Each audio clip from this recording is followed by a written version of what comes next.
مضل له ومن يضلله فلا هادي له ونشهد أن لا إله إلا الله وحده لا شريك له ونشهد أن محمدا عبده ورسوله الذي أرسله بالحق بشيرا ونذيرا وداعيا إلى الله بإذنه وسراجا وكمالا منيرا فقد قال الله تبارك وتعالى في كلامه المجيد والفرقان الحميد أعوذ بالله من الشيطان الرجيم بسم الله الرحمن الرحيم وما أرسلناك إلا رحمة للعالمين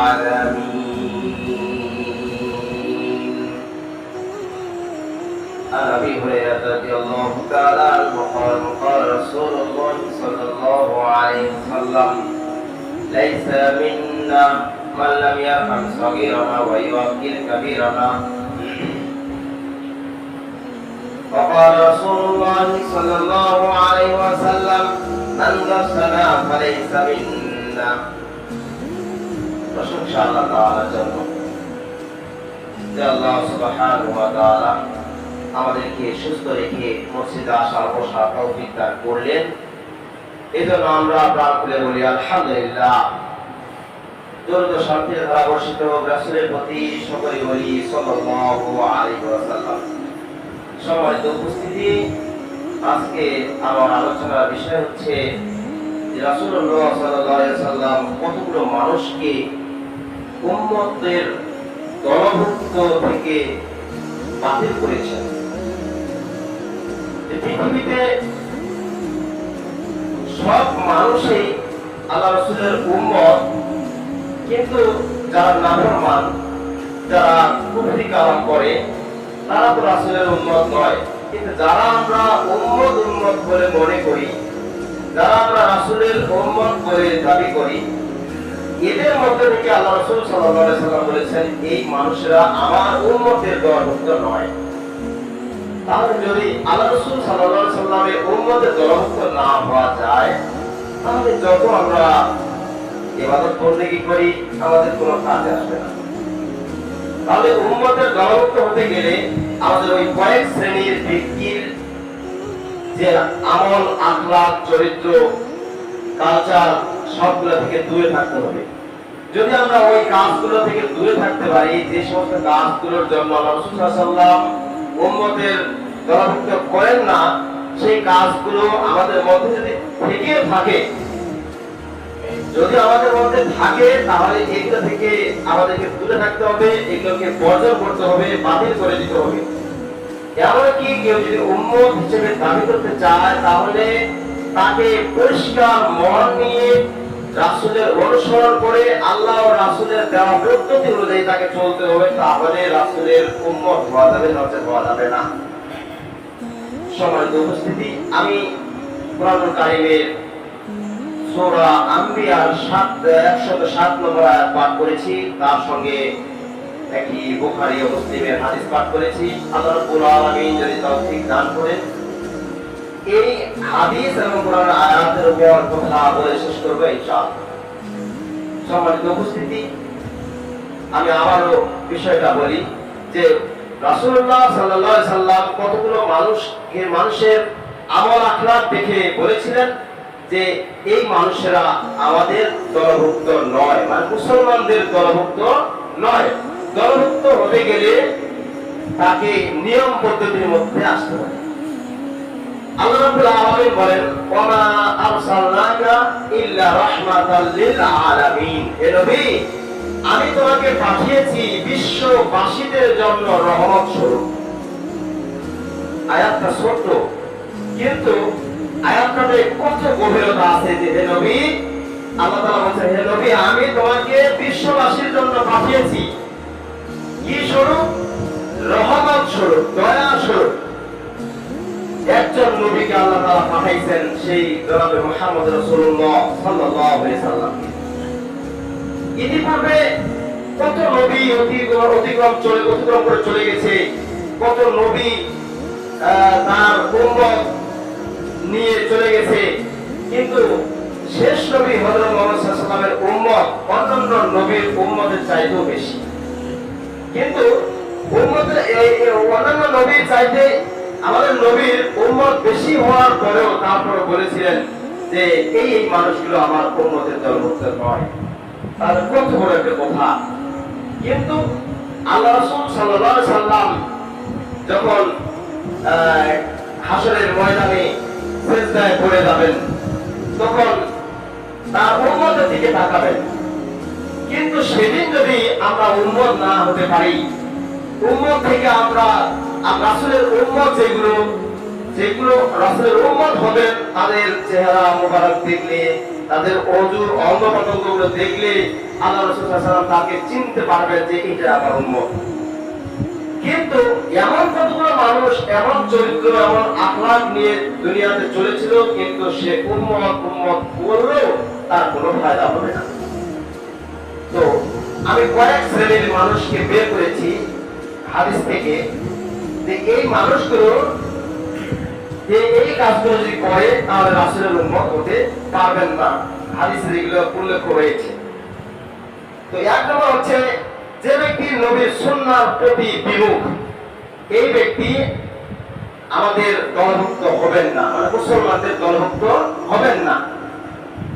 তো আনাস থেকে বর্ণিত তিনি বলেন রাসূলুল্লাহ সাল্লাল্লাহু আলাইহি সাল্লাম বলেছেন যে ব্যক্তি সুন্নাহর প্রতি বিমুখ, সুন্নাহ থেকে মুখ ফিরিয়ে নেয়, সে আমার উম্মতভুক্ত, আমাকে আমার উম্মতের দলভুক্ত হতে পারবে না। হাদিসটা এসেছে বুখারী শরীফের 4776 নম্বর হাদিস। তো এই হাদিস থেকে বোঝা যায় যে যদি আমরা সুন্নাহর চাইতে সুন্নাহর দিকে না এসে যদি আমরা বিদআতের দিকে বেশি যাই, তাহলে আমরা রাসূলের উম্মত বলে দাবি করতে পারবো না। তো এখানে আবার দুইটা কথা আছে, যে কতগুলো মানুষ সুন্নাহটাকে সুন্নাহ মনে করে কিন্তু পালন করতে পারে না। সে নিজেকে অপরাধী মনে করে যে আমি অপরাধ করতেছি, আমি সুন্নাহটা পালন করতে পারি না। তার জন্য এই কথা নয়, তার জন্য এই হাদিসটা প্রযোজ্য নয়। সে মনের ভিতরে একটা আকাঙ্ক্ষা আশা নিয়ে আসছে যে না, আমি সুন্নাহটাকে মানি কিন্তু পালন করতে পারি না, ইবাদতে বাস্তবায়ন করতে পারি না। সে নিজেকে মনে করে আমি অপরাধী, আমি অপরাধ করতেছি, এই অপরাধের জন্য আমার সাজা আছে। যদি কোনো ব্যক্তি এরকম মন মানসিকতা নিয়ে কথাটা বলে, তাহলে তার জন্য এই হাদিসটা প্রযোজ্য নয়, সে রাসূলের উম্মত হিসেবে থাকবে। কিন্তু কতগুলো মানুষ রাসূলের সুন্নাহটাকে তারা মনে করে এটা সুন্নাহ নয়। যদি এরকম মনে করে, সহিহ কোরআন সহিহ হাদিসে যেটা পাওয়া যায় তারপর মনে করে না এটা নয়। যেমন আমরা মসজিদে যখন প্রবেশ করি তখন আমরা একটা দোয়া পাঠ করি, আল্লাহুম্মা ফতাহলি আবওয়াবা রাহমাতি। এই দোয়াটা পাঠ করি, এটা রাসূলের দেওয়া সুন্নাহ। কিন্তু এখন যদি আমরা বলি না এটা দোয়া পাঠ করার দরকার নেই, যদি এটা আমরা মুখ ফিরে নিই, তারপরে এমনি ডান পা দেওয়ার কথা ছিল সেটা আমরা বাম পা দিয়ে চলে আসি, ইবাদত বন্দেগী করলাম, সবকিছু করলাম, কিন্তু রাসূলের দেওয়া পদ্ধতিতে হলো না। এটা সুন্নাহ থেকে বিমুখ। আবার যখন বের হবো আল্লাহুম্মা ইন্নী আসআলুকা মিন ফাদলিক, যখন এই দোয়াটা পাঠ করা হবে তখন বাম পা আগে যাবে। কিন্তু আমরা যদি সেই সময় এই দোয়াটা না পাঠ করি আর বলি যে এটা দোয়া পাঠ করতে হবে না, তাহলে কিন্তু রাসূলের দেওয়া সুন্নাহ বিপরীত করে ফেললাম, তাহলে এটা থেকে আমরা বিমুখ হয়ে গেলাম। যেমন মসজিদে এসে 2 রাকাত তাহিয়াতুল ওযু বা তাহিয়াতুল মসজিদ 2 রাকাত সুন্নাহ পড়তে হবে। কিন্তু কতগুলো মসজিদে দেখা যায় যে কত বক্তব্য চলতেছে, খুতবা চলতেছে, ইমাম সাহেব খুতবা দিচ্ছেন, কিন্তু পরে মানুষগুলো আসে একবারে বসে পড়ে গেল, এখানে বলে খুতবা শোনা ওয়াজ।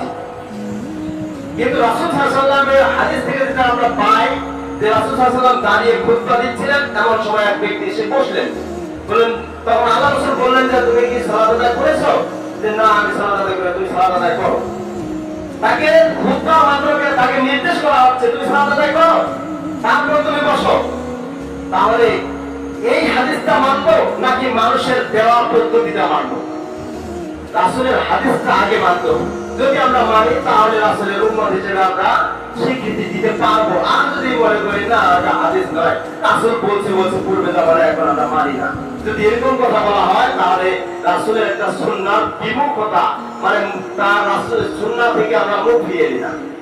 আল্লাহ রাসূল বলেছেন যে ব্যক্তি আমার দেওয়া সুন্নাহ পদ্ধতি থেকে বিমুখ হয়ে গেল সে আমার উম্মতের দলভুক্ত নয়। সম্মানিত উপস্থিতি, তাহলে রাসূলের উম্মতের দলভুক্ত হতে গেলে আমাদেরকে রাসূলের দেওয়া পদ্ধতিটাকে মেনে নিতে হবে।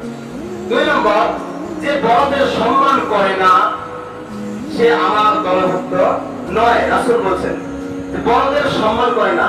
তো হাদিসে এসেছে উবাদা ইবনে সামিত থেকে বর্ণিত, তিনি বলেন আল্লাহ রাসূল সাল্লাল্লাহু আলাইহি সাল্লাম বলেছেন লাইসা মিন্না মান লাম ইয়ারহাম সগীরানা ওয়া ইয়াকির কাবীরানা। যে ব্যক্তি বড়দেরকে সম্মান করে না এবং ছোটদেরকে স্নেহ করে না সে আমার উম্মতের দলভুক্ত নয়।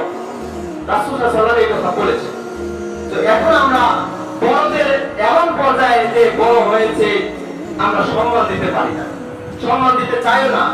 হয়তো কোনো কারণে সে হয়তো তার সম্পদ কম থাকতে পারে, তার টাকা পয়সা না থাকতে পারে, তাই বলে কি তাকে সম্মান দেওয়া যাবে না? অবশ্যই সম্মান দিতে হবে। এমন কতগুলো পরিবারে দেখা যায় যে ছোট ভাইগুলো সম্মান পায়, বড় ভাইগুলো সম্মান পায় না। কারণটা কি? বড় ভাই তাকে কিছু দিতে পারে না, এই জন্য সে সম্মান পায় না। আমার ছোট ভাই যেগুলো এখনো সে বিয়ে করে নাই, এখন তার থেকে কিছু দিচ্ছে, সে সম্মানী হয়ে গেছে, তাকে সব সময় ডাকি। কিন্তু যে বড়, যে বাবা মায়ের গ্রাম থেকে প্রথম এসেছে, সে তো বড়, তাকে আমাদের সম্মান দিতে হবে। কিন্তু সম্মান দিতে পারে না, তাই আমরা সম্মান দিতে পারি না। আবার কতগুলো মানুষ রয়েছে আমরা যে ছোটদেরকে আমার স্নেহ করি না। ছোটদের স্নেহ কেমন? ছোট ভাই বোন আছে, তাদেরকে আমরা সবসময় রাগের ইয়াতে থাকি, সবসময় মারামারি করি, তাদেরকে স্নেহ করে বড় করে লালন পালন করতে হবে, এরকম আমরা পদক্ষেপ নেই না। আবার কোন সময় দেখা যায় মসজিদে আসে ছোট বাচ্চাগুলো হয়তো একটু গন্ডগোল করে, তাদেরকে আমরা মায়ের থাপ্পড় বলে সবকিছু বলে ফেলতেছি, কিন্তু এটা বলাটা ঠিক না। কারণ এই সময় তাদের একটা ইবাদতের লাইনে পড়ার সময়, যদি এই সময় তারা একটু আঘাত পায়, যদি একটা বাচ্চা হঠাৎ করে আপনি একটা বড় মানুষ হয়ে তাকে থাপ্পড় দিলেন, এই থাপ্পড়টা সেগুলো স্মরণ রাখবে, সেটা স্মরণ রাখবে। ভবিষ্যতে একে দেখা যাবে যে মসজিদমুখী হবে না, ও মসজিদ থেকে বিমুখ হয়ে যাবে। কারণ সে জানে যে আমি গেলে তো মায়ের খাবো, আর সে জানে যে আমাকে ভঙ্গাভঙ্গি করে, আমি এবারে যাবো না। যদি তাকে আদর যত্ন দিয়ে হয়তো ভুল করতে পারে, নামাজের সামনে যেতে পারে, তাকে মাথার সরকার দিয়ে মাথা বুলাই দিয়ে বুঝাইতে হবে যে তুমি বাবা এরকম কাজ করো না, এরকম করলে পাপ হবে, এরকম এদিকে যাওয়া যায় না, রাসূল নির্দেশ করেছেন এভাবে করা যাবে না। এইভাবে যদি বোঝা করা যায় সে বাচ্চারা বুঝবে, এমনকি আপনার সঙ্গে আসে আবার পরবর্তীতে বসবে। সম্মানিত উপস্থিতি, আল্লাহ রাসূল সাল্লাল্লাহু আলাইহি ওয়াসাল্লাম বলেছেন লাইসা মিন্না, আমার উম্মতের দলভুক্ত হতে পারবে না যে মানলাম সগীরানা ওয়া ইয়াকির কাবীরা, যে ব্যক্তি বড়দের সম্মান করে না এবং ছোটদের স্নেহ করে না সে আমাদের উম্মতের দলভুক্ত হতে পারবে না। সম্মানিত উপস্থিতি, এরপর 3 নম্বর যে ইয়াটা পয়েন্টটা, যে কত সময় যে আমরা ভাগ্য নির্ধারণ করি। যে ব্যক্তি ভাগ্য নির্ধারণ করে কোন মানুষের কাছে, কোন জাদুকরের কাছে, কোন গণকের কাছে ভাগ্য নির্ধারণ করতে যায়, ভাগ্যে কি আছে না আছে, আল্লাহ রাসূল সাল্লাল্লাহু আলাইহি সাল্লাম বলেছেন যে ইমরান ইবনে হুসাইন থেকে বর্ণিত, তিনি বলেন আল্লাহ রাসূল সাল্লাল্লাহু আলাইহি সাল্লাম বলেছেন যে ব্যক্তি ভাগ্য নির্ধারণ করার জন্য পাখি উড়িয়ে দিল, সেই পাখিটাকে উড়িয়ে দেওয়ার কারণে সেই পাখি আবার ফিরে আসলো কি আসলো না, যদি আসে সে হয়তো আমার ভালো কিছু আসতেছে, আর যদি না আসে সে ভালো পাবে না কিছু ভবিষ্যতে, এরকম যদি কেউ মনে করে। আমার জাদুকরের কাছে গিয়ে বললো আমার হাতটা দেখেন তো আমার ভবিষ্যতে কি আছে, অন্ধকার না আলো, আমি ভবিষ্যতে কিছু সম্পদ পাবো কিনা, আমি বিদেশে যেতে পারবো কিনা, আমার টাকা পয়সা হবে কিনা, এইরকম যদি কোনো জাদুকরের কাছে কোনো মানুষ যায়, জাদুকর পাপী, জাদুকর আমাদের রাসূলের উম্মতভুক্ত হতে পারবে না। আবার যে ব্যক্তি যে হাত দেখাবে তার ভবিষ্যতের কথা নির্ধারণ করে নেবে, ওই ব্যক্তিও রাসূলের উম্মত বলে স্বীকৃতি দিতে পারবে না।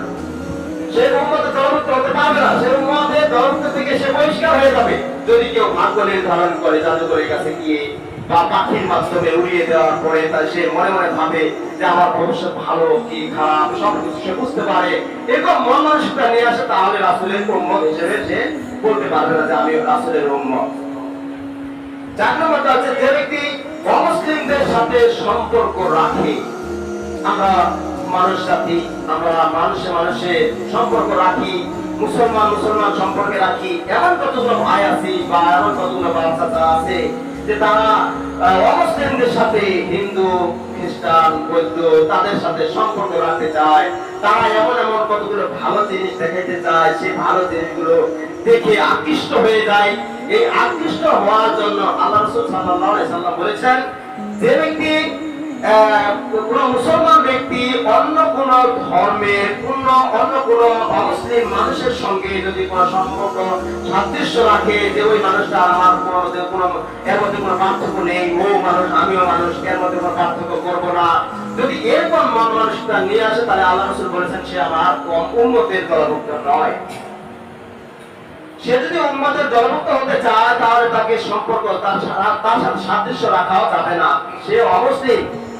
সে যদি ভালোই হতো তাহলে আমাদের রাসূলের উম্মতের মধ্যে সেও আসতো, কিন্তু ওই যেই মানুষের সঙ্গে, যে অমুসলিমের সঙ্গে আমি সম্পর্ক রাখছি, সেই মানুষকে যদি একটা ইসলামের দাওয়াত দেওয়া হয়, পরবর্তীতে আপনার সঙ্গে সে কথা বলবে না, কিন্তু আপনাকে এমন আকৃষ্ট সে করাবে যে এমন একটা গান বাজনা তারা শুরু করেছে, আপনাকে বলবে আমার বাড়িতে আসেন, আমার বাড়িতে একটু অনুষ্ঠানের ব্যবস্থা আছে, আপনাকে আমরা আমন্ত্রণ জানাইলাম বা নিমন্ত্রণ করলাম, আপনি আসবেন, কিন্তু মুসলমান ধৈর্য ধরে থাকতে পারে না। কারণ আকৃষ্ট কোন জায়গায় আকৃষ্ট হচ্ছে যে ঢোল তবলা বাজলে মানুষের রং কেমনের পাল্টে যায়, এই জন্য তাদের সাথে সাদৃশ্য রাখে। এমন কতগুলো ভাই আছে যে হিন্দুর সাথে বন্ধুত্ব রয়েছে, এই বন্ধুত্ব থাকার কারণে হয়তো তার বড় ভাই বা চাচা এরকম বিয়ে হচ্ছে, তাকেও অনুষ্ঠানে দাওয়াত করছে যে ভাই আমার ওই চাচার বিয়ে হচ্ছে, তো 3 দিন থেকে চলবে অনুষ্ঠান, তো আপনিও আসেন, আপনার কাছে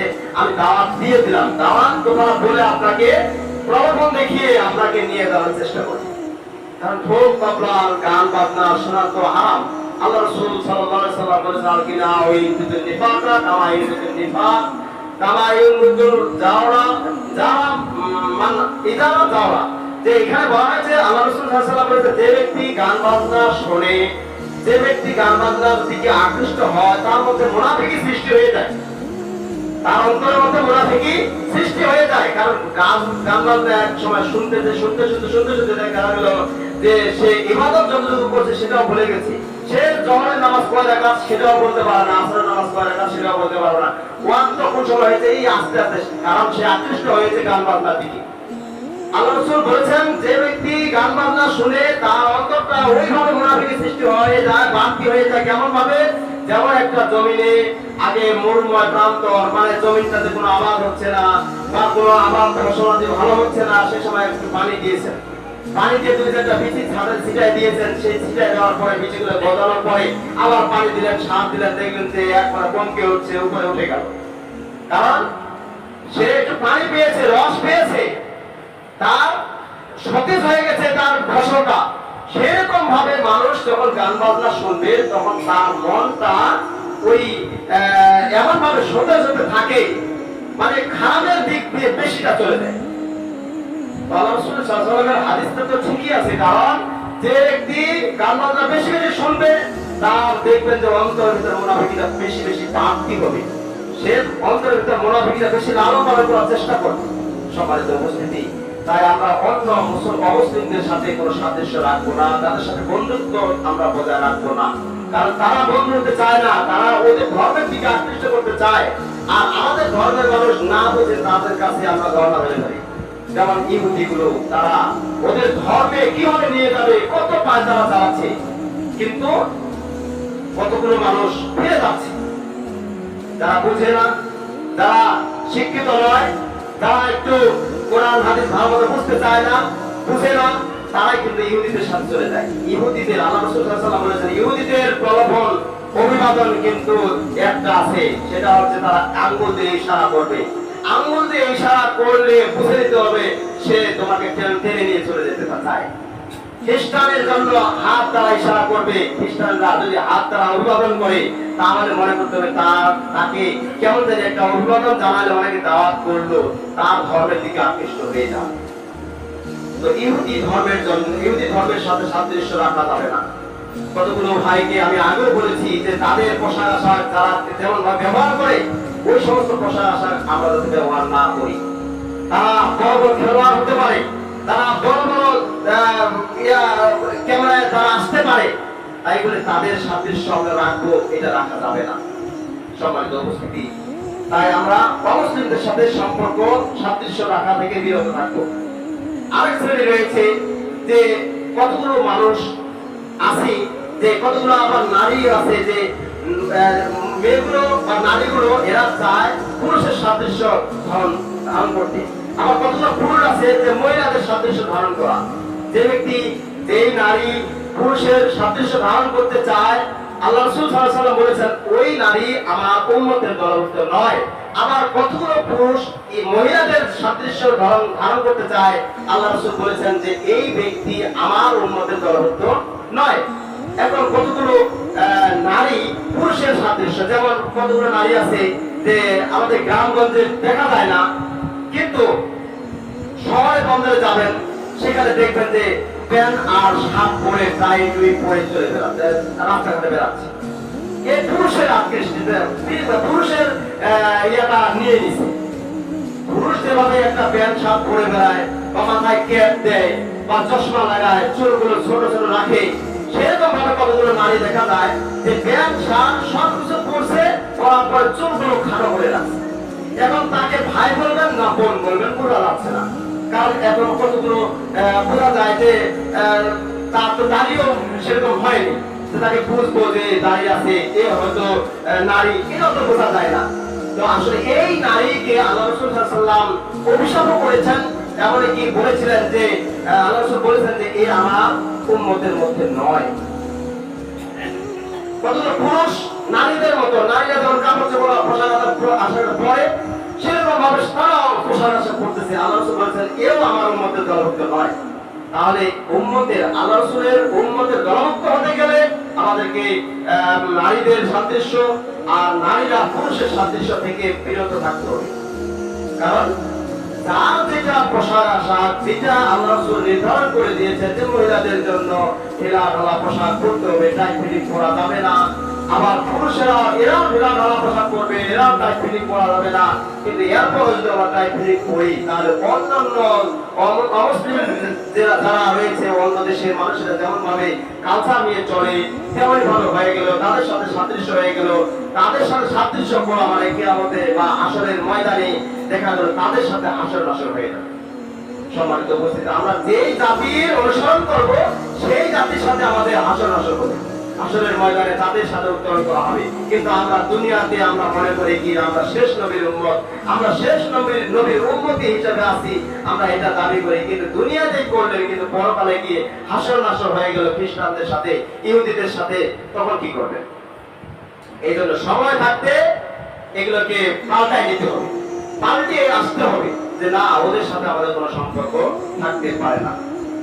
যে ব্যক্তি প্রতারণা করে, আল্লাহ রাসূল সাল্লাল্লাহু আলাইহি ওয়াসাল্লাম বলেছেন যে ব্যক্তি প্রতারণা করে সে আমার দলভুক্ত নয়। মান গাসানা ফালাইসা মিন্না, যে ব্যক্তি প্রতারণা করে সে আমাদের দলভুক্ত নয়।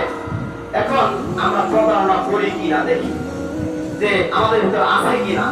যে বাদাম আমরা বিক্রি করি, বাদামের যেগুলো খোসা আছে সেইগুলো আমরা কি ভালো বাদামের ভিতরে ঢুকাই দিই, প্রতারণা করি কিনা।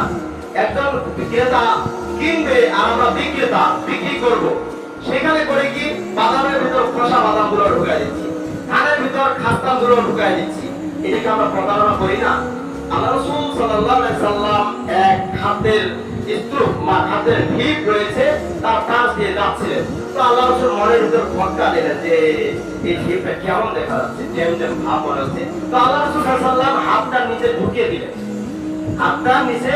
দিলেন, দেওয়ার পরে খাদ্য শস্যের ভিতরে দেখা গেল যে হাতের আঙ্গুলগুলো ভিজে গেল।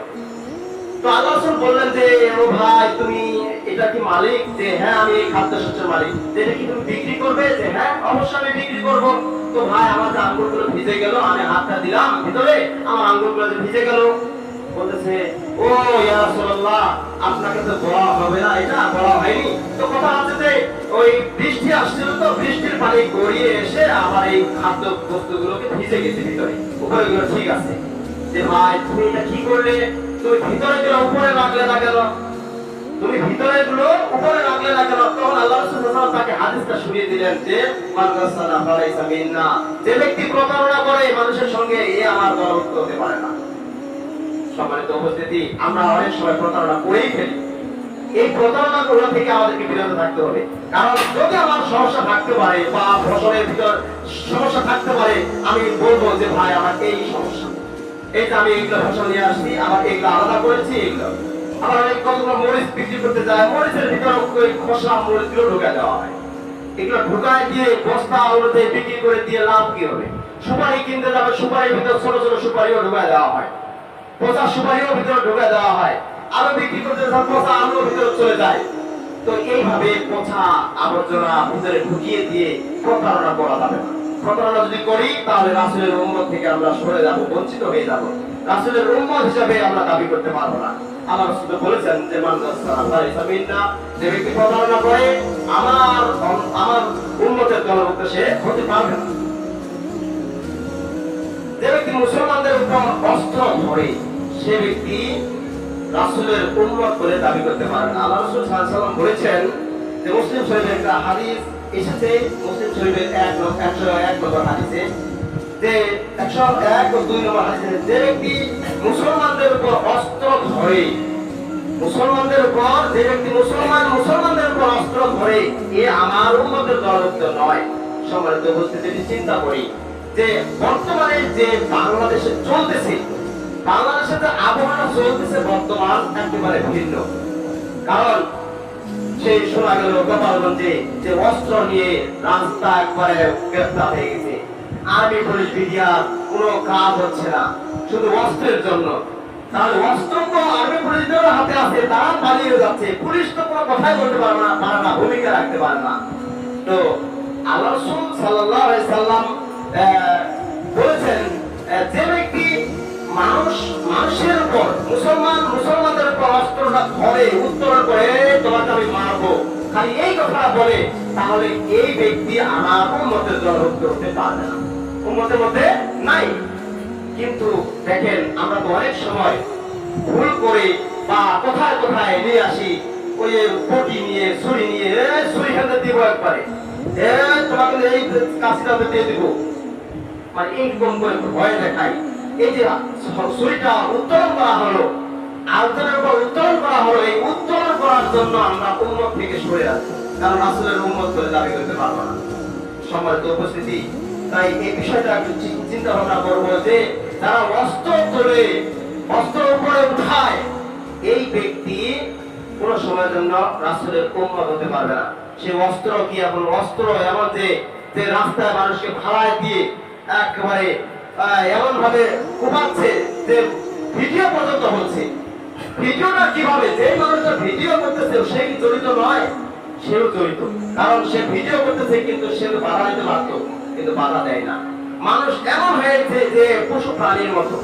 তো কোন বক্তাদারি দূর থেকে আসছিল, আসার পরে তাকে বক্তব্য দেওয়ার জন্য স্টেজে উঠাইছে, এখন বলতেছে যে আমাদের এলাকাটা কেমন দেখলেন, আপনি যে আসলেন আমাদের এলাকাটা কেমন দেখলেন? যে আমি রাস্তাতে যে আসলাম, এই রাস্তার মধ্যে পশু পাখি ছাড়া আমি কিছু দেখিনি।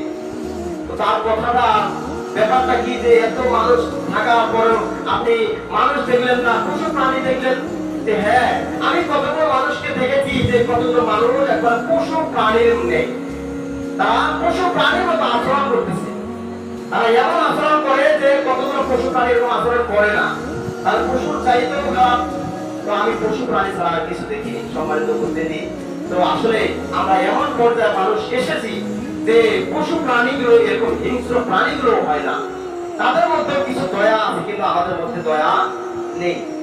তো আমরা চেষ্টা করব যে অস্ত্র কারো উপর হাত দিয়ে এভাবে উঠাবো, এইটা যাতে না হয়, এটা থেকে আমাদেরকে বিরত রাখতে হবে। আবার কতগুলো নারী রয়েছে, এই নারীগুলো মৃত্যুর শোকে তারা একেবারে কান্নাকাটি করে, মানে বিলাপ সৃষ্টি করে, যাহা তা বলে, কাপড় ছিঁড়াছিঁড়ি করে। আল্লাহ রাসূল সাল্লাল্লাহু আলাইহি ওয়াসাল্লাম বলেছেন যে বুখারীর বর্ণনায়, আবার আবু দাউদে একটা হাদিস এসেছে, যে ব্যক্তি, যে নারী তার স্বামীর শোকে বা বাবার শোকে যদি সে এরকম কান্নাকাটি করে যে নিজের কাপড় পর্যন্ত ছিঁড়ে ফেলে, তার গালে চাপড় মারে, বুকে চাপড় মারে, মারার পরে জিহ্বা উঠে দেয়, তো আল্লাহ রাসূল বলেছেন এই নারী কোন সময়ের জন্য আমার উম্মতের দলভুক্ত নয়। সম্মানিত উপস্থিতি, এমন কতগুলো দেখা যায় মৃত্যুর শোকে, যারা যে বাড়িতে মৃত্যু শয্যা ব্যক্তি রয়েছে বা মৃত্যু হয়েছে ব্যক্তি, হয়তো বা চাচা ভাই যেটাই হোক, এই সময় দেখা গেল যে কতগুলো মানে মা বোন আসে, চতুর্দিক দিয়ে কান্নাকাটি করে, গর্ভাগর্ভি করে। এটা থেকে বিরত রাখতে হবে, কারণ এটা করাটা ঠিক নয়। মানে যদি আমরা করি বা করতে দেই, তাহলে একটা আমরা রাসূলের উম্মত থেকে দূরে সরে যাচ্ছি। আমাদের সমাজে যাতে এটা না হয় যে কান্নাকাটির ঢোল একেবারে মানে বিলাপ শুরু করে দেয়, কথাবার্তা যত তার ইতিহাস সব করে খুলে দেয়। কান্নাকাটি তো করে করে, তারপরে যত ইতিহাস আছে সব করে খুলে দেয় যে এই ছিল, এরকম ছিল, এই কাজ করছে, এ না করছে, সব করে বলে কান্নাকাটি করতেছে। এরকম করাটা ঠিক নয়। আল্লাহ রাসূল বলেছেন যে এভাবে কান্নাকাটি করে বা বিলাপ কথাবার্তা কিছু বলে, সে আমার উম্মতের দলভুক্ত নয়। যে ব্যক্তি কারো স্ত্রীকে স্বামীর বিরুদ্ধে প্ররোচিত করে, কেমন যে এটা বিষয়টা হচ্ছে যে কেমন, হয়তো বন্ধু বান্ধব থাকতে পারে, একজন বন্ধু বিয়ে করেছে, আরেকজন বন্ধু বিয়ে করেছে, দুইজনের বিয়ে করা, কিন্তু সে তার বউকে ভাবি বলে, ও আবার ওর বউকে ভাবি বলে, এভাবে চলে। তো একজন যায়, একজন স্বামী যায় আরেকজন স্ত্রীকে বলছে, তোমার স্বামীটা আজকে না ওর সাথে, ওই ভাবির সাথে বিদেশ করার গল্প করছে, কিন্তু আসলে গল্প করে নাই, কিন্তু ওর মধ্যে একটা দ্বন্দ্ব সৃষ্টি করে দিচ্ছে। এই দ্বন্দ্ব সৃষ্টি করার কারণে একটা পরাস্ত করা হলো, কারণ সংসারের ভিতরে একটা সন্দেহ ঢুকাই দেওয়া হলো। আল্লাহ রাসূল সাল্লাল্লাহু আলাইহি ওয়াসাল্লাম বলেছেন যে ব্যক্তি এরকম কোন সন্দেহ ঢুকাই দেয়, স্বামী স্ত্রীর মধ্যে দ্বন্দ্ব সৃষ্টি করে দেয়, সে আমাদের কোন উম্মতের দলভুক্ত হতে পারে না, এটা করা যাবে না। আমরা হয়তো খামখেয়ালি করে, হাস্য উজ্জ্বল করে বা একটু আনন্দ পাওয়ার জন্য বলি, কিন্তু এটা সারা জীবন সন্দেহ হতে পড়ে থাকে। কারণ শুধু কথা বলবে, তুমি ঠিকই কথা বলছো, কিন্তু মেয়েদের মন কিন্তু আবার সেই খালি একবার যে কথাটা বলছে আবার পরে আমার কথাটা বলবে। কিন্তু পুরুষের মন কিন্তু ভারী, মেয়েদের মন পাখায় উড়ায় মুড়ির মতো, খালি কোন সময় খালি চান্স পাবে একটা কথা বলতে। সম্মানিত উপস্থিতি, আসলে এরকম কোনো সময় করা যাবে না। কারণ একজন আপনার কি ফাজলামির বন্ধু থাকতে পারে, তাই বলে তার বউকে এরকম কথা বলবে যে ওর সাথে কথা বলছে আজকে, এমন হাসাহাসি করে কথা বলছে যে কথাটা বলা সম্ভব নয়, এরকম কথা বলে তার সংসারের মধ্যে দ্বন্দ্ব সৃষ্টি করে দিলেন। আল্লাহ রাসূল বলেন এই ব্যক্তি কোনো সময় আমার উম্মতের দলভুক্ত করতে পারবে না। এটা থেকে আমাদের বিরত থাকতে হবে। যে ছিনতাই করে, আল্লাহ রাসূল সাল্লাল্লাহু আলাইহি ওয়াসাল্লাম বলেছেন যে ব্যক্তি ছিনতাই করে মানুষের সম্পদ লুটে নেওয়ার জন্য, তার সম্পদকে গ্রাস করার জন্য, যে ব্যক্তি এরকম ছিনতাই করতে যায়, সে আমার উম্মতের দলভুক্ত নয়। যেমন ভাবে কয়েকদিন আগে শোনা গেল একজন ব্যক্তি চাঁদা দেয়নি, বরগুনায় একজন ব্যক্তি চাঁদা দেয় নাই, চাঁদা না দেওয়ার কারণে সেই সোহাগ নামের লোকটাকে একবার পাথর দিয়ে তাকে মারা হয়েছে। তো পাথর দিয়ে মারে, তার নামটা কি হচ্ছে, দুনিয়াতে কিছু পাওয়ার জন্য সেই কাজটা করেছে, কিন্তু সে যদি উম্মতের আমাদের মুসলমানদের দলভুক্ত না হতে পারে, তার ভবিষ্যতে কি হবে আর পরকালে তার কি হতে পারে। ক্ষণিকের জন্য কিছুটা পাওয়া আশা করি করে একজন মানুষকে হত্যা করে ফেলাই, তাহলে মানুষ হত্যা মহাপাপ। মানুষ হত্যা, আল্লাহ একজন সৃষ্টি করেছেন, একজনকে সৃষ্টি করেছেন, কিন্তু সৃষ্টি করাতে আল্লাহ তাআলা কি খাটুনি হয়নি? এখন আমি হঠাৎ করে আমার ক্ষমতা করে তাকে একবারে হত্যা করে ফেললাম, পাথর দিয়ে মারলাম বা ইট পাটকেল দিয়ে তাকে হত্যা করে ফেললাম, এটা তো নয়। তো সে তো জেনা করেনি। সৌদি আরবে বা মক্কায় এরকম নিয়ম ছিল, যদি কেউ জেনা করে তাকে বুক পর্যন্ত গাড়ি দিয়ে মাটির ভিতরে গর্ত করে তাকে গাড়ি দিয়ে বন্ধ করে তাকে পাথর নিক্ষেপ করা, তাকে পাথর নিক্ষেপ করে মারা হতো। কিন্তু সে তো জেরা করেনি, কিন্তু সে তো চাঁদা শুধু দেয়নি, হয়তো চাঁদা তার কাছে ছিল বা ছিল না, টাকা পয়সা ছিল বা ছিল না, দেয়নি। এই না দেওয়ার কারণে কারণে তাকে পাথর মেরে হত্যা করা হলো। তাহলে আইনটা কোন দিকে গেল? আইনটা হচ্ছে ছিনতাই করতে গেছে, চাঁদাবাজিরা চাঁদা চাইতে গেছে, চাঁদা দেয় নাই, কিন্তু তারা পাথর মেরে হত্যা করলো। তাহলে এই নিয়মটা, এই বিধানটা হচ্ছে যারা জেরা করে, জেরাকারের জন্য এই বিধান পাথর মেরে নিক্ষেপ করা, কিন্তু সে তো জেরা করে নাই। তাহলে নিজে আমরা আইন প্রণয়ন করতেছি, রাসূলের চাইতে বেশি বোঝার চেষ্টা করি, রাসূলের চাইতে বেশি এক পা যাওয়ার চেষ্টা করি। যদি এরকম হয় তাহলে আল্লাহ রাসূল বলেছেন যে ব্যক্তি এরকম করবে, ছিনতাই করতে যাবে, এই ছিনতাইকারী ব্যক্তি আমার উম্মতের দলভুক্ত হতে পারবে না। আবার আর শ্রেণী রয়েছে যে যে ব্যক্তি কোরআন পড়তে পারে কিন্তু কোরআন সুন্দর করে পড়ে না, কোরআন পড়তে পারে কিন্তু কোরআন সুন্দর করে পড়ে না, এ আমার উম্মতের দলভুক্ত নয়। এখন দেখি যে কোরআন আমরা পড়তে পারি কিন্তু কোরআনটা সেইভাবে পড়তে পারি না, মানে মাত্রা বুঝি না, খালি কোরআন পড়ে যায়, কিন্তু কোরআনের যে নিয়ম শৃঙ্খলা আছে, মত গুণা তাসদিদ যেগুলো আছে, সকল জজম, সেগুলো যদি আমরা না ঠিক মতো বুঝে না পড়ি, সুন্দর করে যদি না পড়ি, বা মায়াবী সুরে যদি না কোরআনটা তেলাওয়াত করি, তাহলে আল্লাহ বলেছেন যে এই আমার উম্মতের দলভুক্ত নয়। কোরআন তো ওই কাফের মুশরিকরাও পড়তে পারে, কোরআন কাফের মুশরিকরা বেশি পারে, ওরা বেশি আগে তো তারা পড়তে পারছিল, কিন্তু যখনই নবী করিম সাল্লাল্লাহু আলাইহি ওয়াসাল্লাম ওই নবী হিসেবে দাবি করলেন যে আমি নবী, তখন আল্লাহর পক্ষ থেকে এসেছি, তখন থেকে সে তারা কোরআন থেকে বিমুখ হয়ে গেল। নাহলে তো তারা আগে আরবি ভাষা দিয়ে কত সুন্দর সুন্দর বাক্য শুনতো, বলতো। সম্মানিত উপস্থিতি, তো খালি কোরআন পড়তে জানলে যে সে উন্মত হবে এমন কথা নয়। কোরআন হ্যাঁ এখনো সময় আছে, আমরা যারা কোরআন একটু পড়তে পারি আরবদের কাছে একটু সহযোগিতা নেওয়া, আমার কোরআনটা পড়াটা ঠিক হচ্ছে কিনা, আমার কোরআনটা ঠিক আছে কিনা, এখন আমি যে পড়তেছি ভুল হচ্ছে কিনা, একটু সংশোধন করে নেওয়া। কিন্তু সংশোধন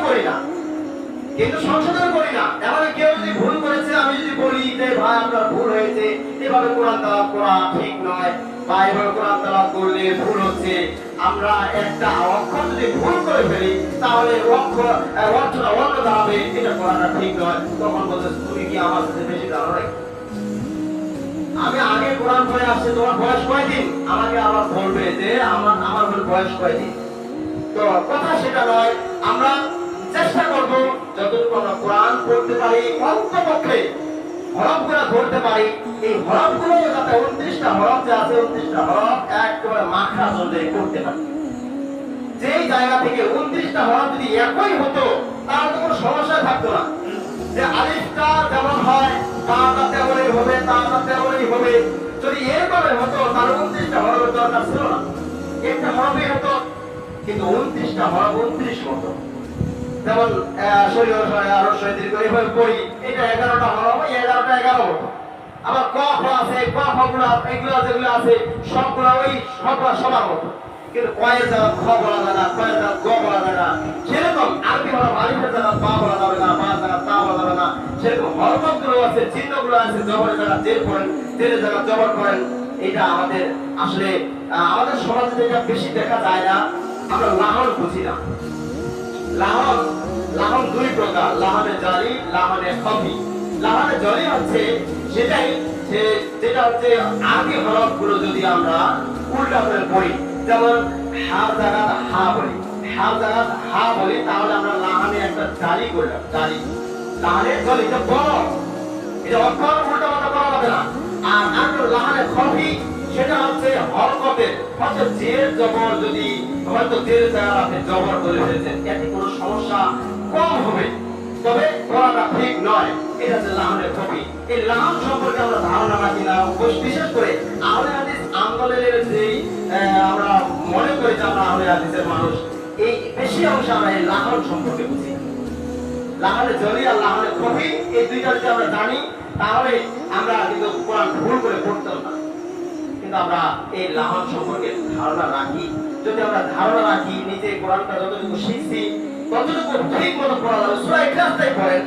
এখন সূরা ইখলাসটা পড়তে গেলে কুল হুয়াল্লাহু আহাদ এই জায়গা পড়তেছে কতগুলো মানুষ, কুল হুয়াল্লাহু আহাদ। দেখেন কুল হুয়াল্লাহু আহাদ করতে, কিন্তু আল্লাহ, কিন্তু আপনি আল্লাহ বললেন, আমার আহাদ, আহাদ এখানে হা উত্তর করতে বলেন আহাদ। এখন আহাদ আর আহাদ এটা দুইটা। আল্লাহু সামাদ, আল্লাহু সামাদ, এখানে সামাদটা যদি আমরা সামাদ করি তাহলে সিনের সামাদের জায়গা সির হয়ে গেল। তো এইরকম করা যাবে না। যতটুকু আমরা কোরআন পড়তে পারি ততটুকু অন্তপক্ষে মাখরাজ অনুযায়ী কোরআন চেষ্টা করবো, না পারলে অন্যের একটু মানে অন্যের সাথে সহযোগিতা নেব, যে জানে তার সাথে আমরা সহযোগিতা নেব, তাও কোরআনটা ঠিক মতো পড়ার চেষ্টা করবো। নচেত আল্লাহ রাসূল বলেছেন, যে ব্যক্তি কোরআন পড়তে জানে কিন্তু সেই অনুযায়ী কোরআন পড়তে বা সেই অনুযায়ী ভালো মতো পড়তেছে না, সে আমার উম্মতের দলভুক্ত নয়। সম্মানিত উপস্থিতি, আমি এই কয়েক শ্রেণীর ব্যক্তির কথা বললাম। আপনারা একটু মনোযোগ সহকারে চিন্তা করবেন যে এই আমল আখলাক, এই চরিত্রগুলো, এই কাজকর্মগুলো আমার মধ্যে আছে কি না। আমি কোন সময়ের জন্য সুন্নাতের পরিপন্থী চাই নাকি সেদিকে দেখতে হবে। আবার ছোটদেরকে স্নেহ করতে হবে, বড়দেরকে সম্মান করতে হবে। আমি বড়দের সম্মান করি কিনা, ছোটদের স্নেহ করি কিনা সেদিকে একটু দেখতে হবে। আবার আত্মনির্ভরের জন্য আমি গণকের কাছে যাই কিনা, কোনোদিন গেছি কিনা, এখনো সমাজের মধ্যে কেউ আছে কিনা এদিকে লক্ষ্য রাখতে হবে।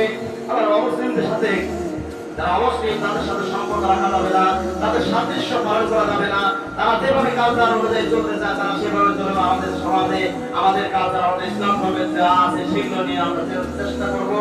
আবার কোন নারী যাতে এরকম চেষ্টা না করি যে পুরুষের যে ফুল প্যান্ট আর শার্ট এগুলো যাতে আমরা পরি, এরকম যাতে করা না হয়। পুরুষরা যাতে না হয় যে এরকম মহিলাদের পোশাক, মহিলাদের কাপড় চোপড় পরা এরকম যাতে না হয়। প্রতারণা যাতে আমরা না করি, প্রতারণা থেকে আমরা অবশ্যই দূরে থাকবো। আবার মুসলমানদের উপর কোন অস্ত্র হাত এভাবে উঠাবো না, এভাবে উঠাইলে আমরা রাসূলের উম্মত থেকে আমরা বিরত থাকবো। আবার মৃত্যুর শোকে যদি কেউ এরকম কোন নারী কান্নাকাটি করে আমরা বাধা দেওয়ার জন্য চেষ্টা করবো যে না, এইভাবে কান্নাকাটি করা যায় না। আল্লাহ তাআলা তাকে উঠিয়ে নিয়েছেন, আল্লাহ তাআলা তাকে পছন্দ করেছেন, তাকে মৃত্যুর মাধ্যমে তুলে নিয়েছেন। তার বয়স শেষ, তার সময় শেষ, তার এইটাই ছিল তাকে দিয়ে রেখা। এভাবে তাকে বুঝ দিয়ে তাকে কান্না বন্ধ করাইতে হবে। আবার কোন স্বামী যাতে এরকম কোন স্ত্রীর কাছে, অন্যের স্ত্রীর কাছে এভাবে না বলে যে তোমার স্বামী এরকম গোষ্ঠী নষ্টি করে বেড়াচ্ছে, তুমি একটু দেখো। এই যে সন্দেহ ভিতরে নিয়ে আসা যাবে না, কোন সংসার ভাঙানোর জন্য চেষ্টা করা যাবে না, এদিকে থেকে আমরা বিরত থাকবো। আবার কোন ছিনতাইয়ের জন্য কোন মানুষ যদি ছিনতাই করতে চায় তাকে বাধা দেব, ছিনতাইকারী ব্যক্তিকে ধরবো, এমনকি তাকে উচিত শিক্ষা দেওয়ার জন্য চেষ্টা করবো, না পারলে প্রশাসনের হাতে তুলে দেওয়ার জন্য চেষ্টা করবো। আবার কোরআন যদি আমরা কোরআন শরীফ যদি আমরা পড়তে পারি সুন্দর করে পড়ার জন্য চেষ্টা করবো। আল্লাহ তাআলা আমাদেরকে এই কাজগুলো করার তৌফিক দান করুন। সকলে বলে আল্লাহুম্মা আমিন। এই বলে আলোচনা শেষ করছি। ওয়া আখিরু দাওয়ানা আলহামদুলিল্লাহি রাব্বিল আলামিন।